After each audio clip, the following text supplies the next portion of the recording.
அன்பு நண்பர்களுக்கு வணக்கம். சிறுபஞ்சமூலம் பாடல் 62.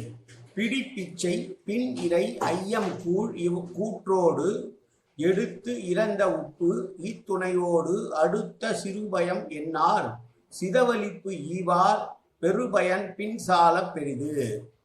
இந்த பாடலிலே தானத்தினுடைய அளவு முக்கியமில்லை, அதன் பின்னில் உள்ள மனமும் இதற்கு தரக்கூடிய பயனுமே சரியானது என்று சொல்லுகிற பாடல். ஒரு கைப்பிடி உணவு, ஒரு சின்ன உதவி, ஒரு சிறிய பொருள், தேவையானவர்களுக்கு அந்த நேரத்திலே உதவக்கூடிய ஒரு சிறிய பொருள்.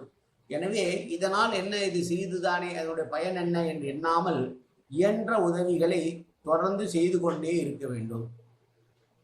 பசியோடு இருப்பவனுக்கு ஒரு பிடி அளவு சோறு போடுவது கூட நல்லது. மிக சிறிய அளவு வழங்குவதனால் ஒன்றும் குறை கிடையாது.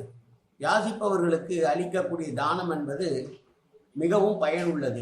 அவர்களுக்கு உணவு வழங்குதல், பிறரிடம் இறந்து பெற்ற சிறிதளவு உப்பானாலும் அந்த உப்பை கூட பகிர்ந்து கொடுக்கக்கூடிய மனது, இவை சிறிய பயனுடையவைதானே என்று கருதாமல் தம்மால் இயன்ற உதவியை பிறருக்கு செய்பவர்கள் பெறக்கூடிய பயன் மிக பெரியதாக இருக்கும் என்று சொல்லுகிற பாடல். எனவே செய்கிற தானம் சிறிது என்பது பெரிது என்பதல்ல, செய்யக்கூடிய மனதும் சிறிதாக இருந்தாலும் அது பிறருக்கு உதவுகிற போது, பலன் கொடுக்கிற போது செய்கிறவனுக்கு மிகப்பெரிய பலனை கொடுக்கும் என்று உணர்த்துகிற பாடல் இந்த பாடல். மீண்டும் பாடலை பார்ப்போம். பிடி பிச்சை பின்னிறை ஐயம் கூழ் கூற்றோடு எடுத்து இறந்த உப்பு இத்துணையோடு அடுத்த சிறு பயம் என்னார் சிதவலிப்பு ஈவார் பெரு பயன் பின் சால பெரிது. நன்றி, வணக்கம்.